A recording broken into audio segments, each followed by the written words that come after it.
देखि नियंतु एई नेता जनक एई नेतांकर ना हेउची मोहम्मद मुकिम जे कि पूर्वरु कटक बारवाटीर विधायक रहितिले।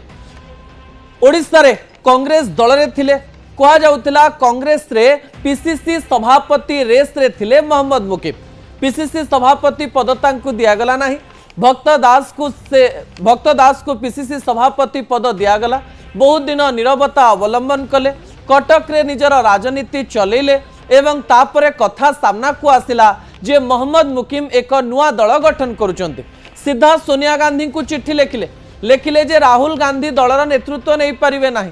तांको चिट्ठी जना पड़ुला जे से कांग्रेस को एमिति चिट्ठी लिखुचंती जो चिट्ठी सीधासख भाव में तांको कांग्रेस रु बाहर करिवार एक रास्ता देखैदेव। कांग्रेस समान प्रकार कार्य कला। कांग्रेस तांको निलंबित कला, बहिष्कृत कला एवं एमती लागुथिला जे मोहम्मद मुकिम सतरे एई कथा चाहुतिले।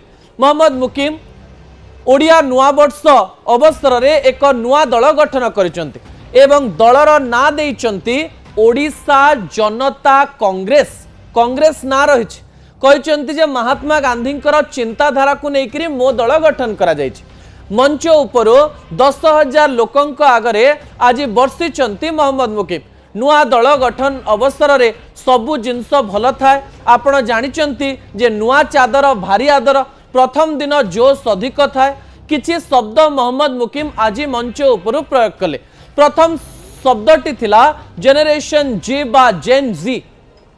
1997 पर जो माने जन्म होइचंती सेमानंकु जेनजी बोली कहा जाउची एवं जेउ जेनजर बयस एबे प्राय 26-27 वर्ष हो गलानी सेमाने राज्यर नेतृत्व नेबे बा मो दल सेमानंक पई खाली रहिछि ए प्रकार कथा से कहिचंती। आउ गोटिए बड़ कथा मध्य से कहवा पई चाहिचंती। राज्य रे एमती अनेक विधायक आ विधायिका रहिचंती जो माने गोटे स्थान 4 थर लड़िले, 5 थर लड़िले, 6 थर लड़िले।